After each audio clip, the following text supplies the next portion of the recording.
Hello everybody. I would like to talk to you today about your subconscious mind and how your subconscious works.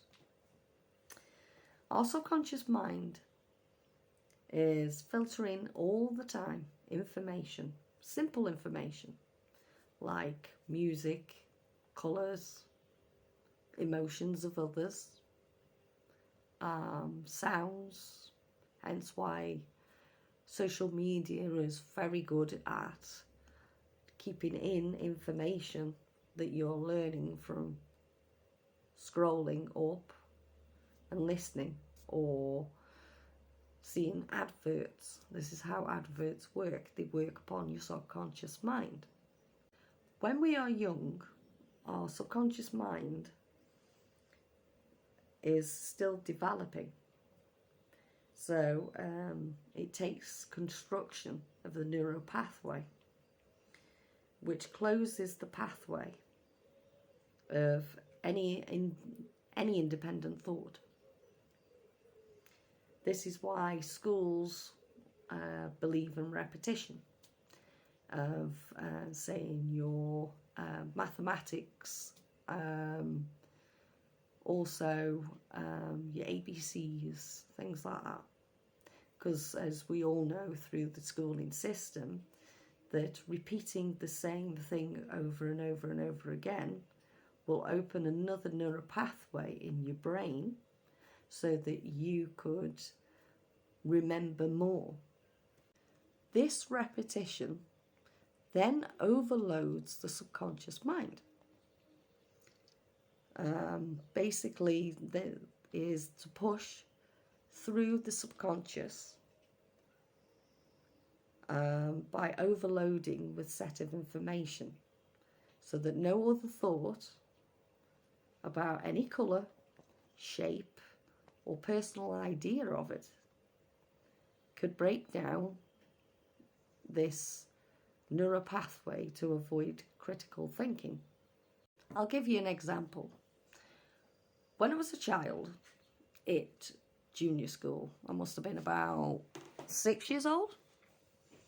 It was a church school. When I was there, we used to have on a Friday in the music room, we used to have in the morning a teacher called Heather who read the Bible to us. Now, of course, me being young and of course thinking that at that point I had questions that she wasn't willing to answer.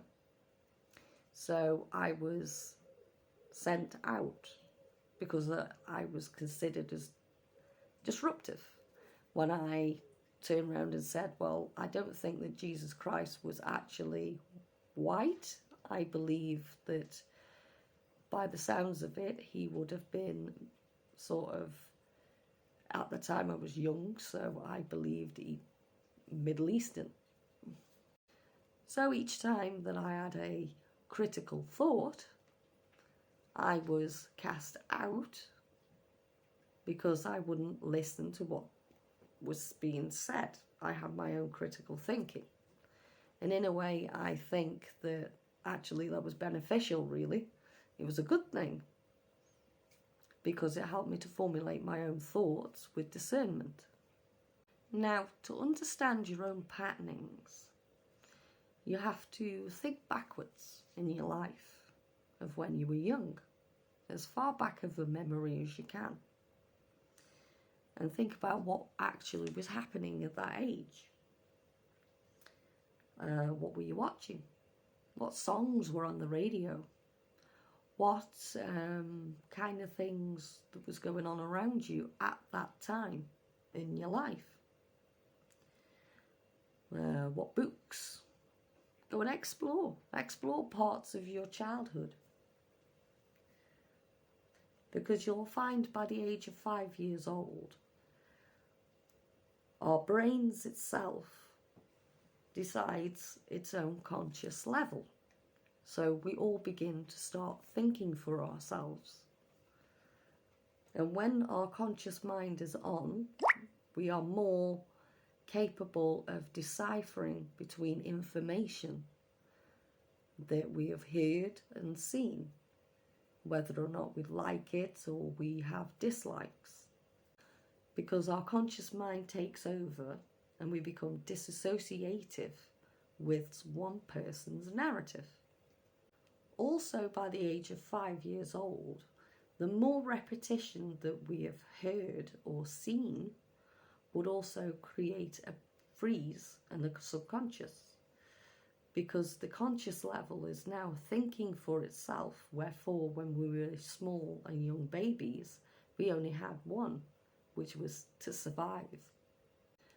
I mean, when you look back at your childhood, when you were at school, we had some form of sort of ritualistic thing that all years did, which was sit in a circle, fingers on lips, all saying the same thing with the same monotone. 1 + 1 is 2, 2 + 2 is 4. Remember? It acts as sort of depersonalization of the original person, like you. You were disassociated from your peers. So you had to look, dress, stand in line, do the same things over and over again. Which leads to whatever the subconscious mind is actually fed, it actually retains that information.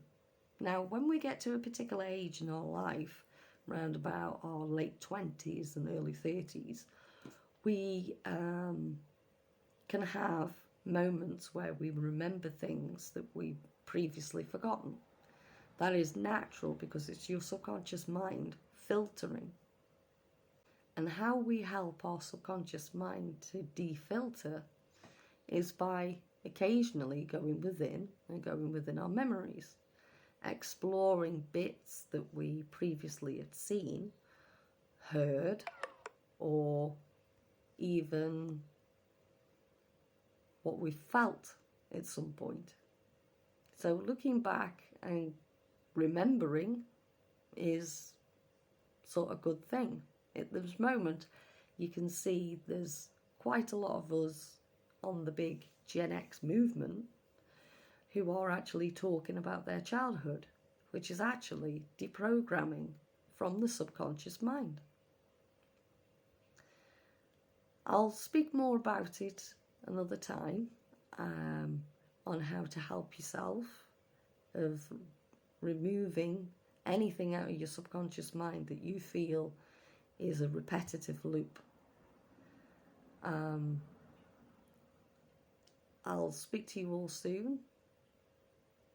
I hope you like my new content, and if this has been at all any help to anybody, let me know in the comments.